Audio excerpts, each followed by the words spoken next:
when we look at joy, brothers, we have to look at the other side from maybe where we came. And the other side for me would be sadness.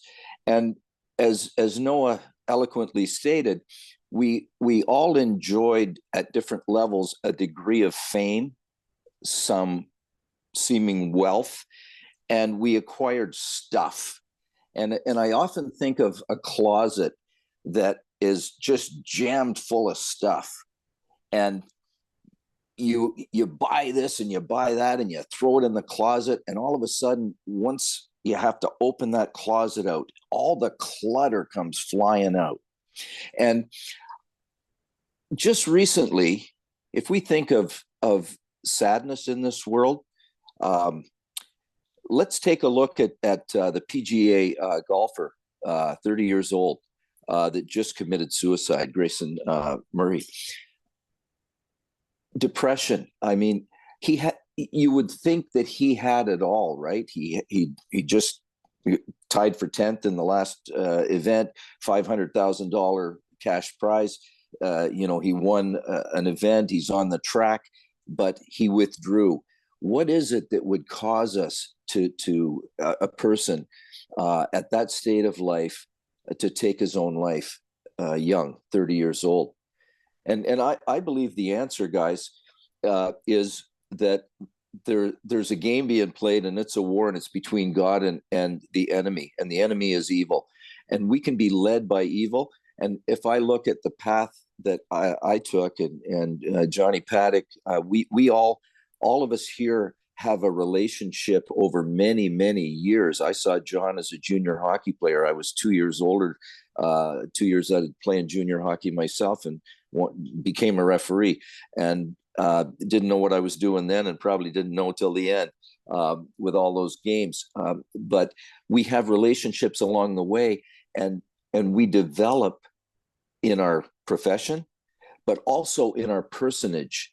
And guys, there's more than 45,000 Christian denominations around the world. We may celebrate differently, but we're playing for the same team and the same leader.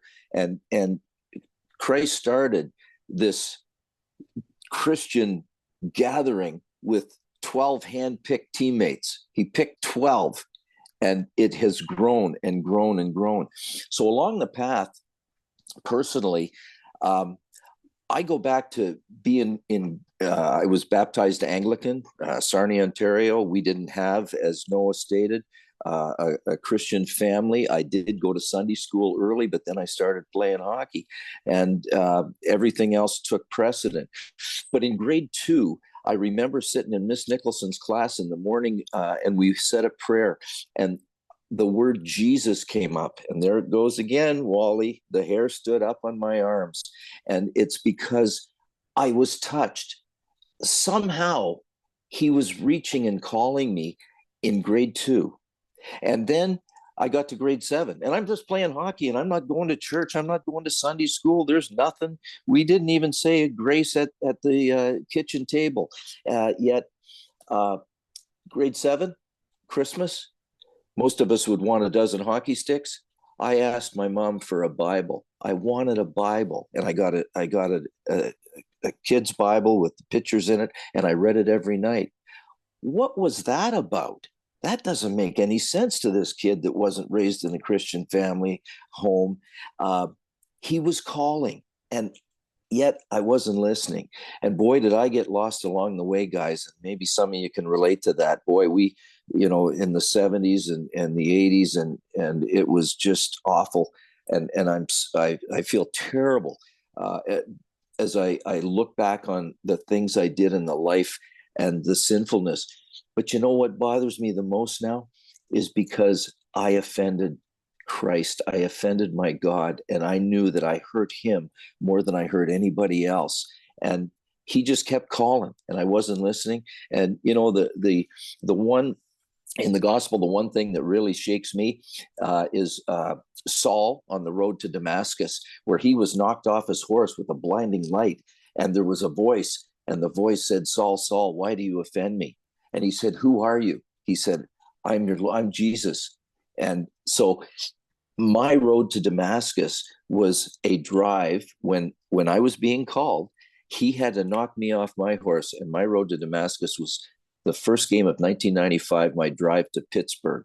And he showed me amazing things. I had many, many mystical things happen that just was undeniable. So that call, when I wasn't listening, and finally Jesus said, okay, enough's enough. You're stubborn, you're obstinate, you're prideful, and I'm going to knock you off your horse. And he did. And oh my God, now we talk about joy, Wally. Oh, the joy, the overwhelming love in my heart, and that I was called to faith, and that I can celebrate him in as a Catholic. Is where I ended up, and I celebrate him in the Eucharist and in the Mass every day. I can celebrate him, just like you guys celebrate him in your way.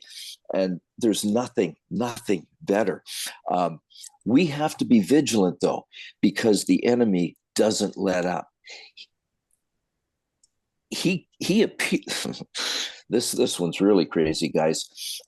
On that first episode of God calling me, the other guy didn't want to let go, and he visited me. Oh, there goes the hair on the arms again. He visited me in my bedroom in our house, and the room turned cold, and the cold breath in the back of my neck. That I recognized for the first time that the devil had a hold of me, and God was fighting for me, and he won. But we got to stay vigilant along the way. So Luke 15:10 says, I was lost, but now I'm found. And that for me every day gives me the joy to know that I have something beyond this earth, looking forward to the next life. But we have to stay on target. We have to stay on the path, because the path is narrow, and just like the eye of the camel, it's hard to get into heaven through that eye of the camel. Wally, there's nothing more joyful in my life. My heart is full of love.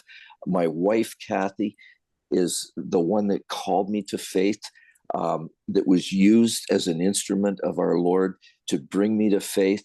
My children, my grandchildren, all 13 of them. But this is what joy for me is, because I know there's another place beyond this earth that he wants to prepare a room for each one of us. And there's many rooms in his house, in his Father's house, as he said. And I just hope that he has one set aside for me.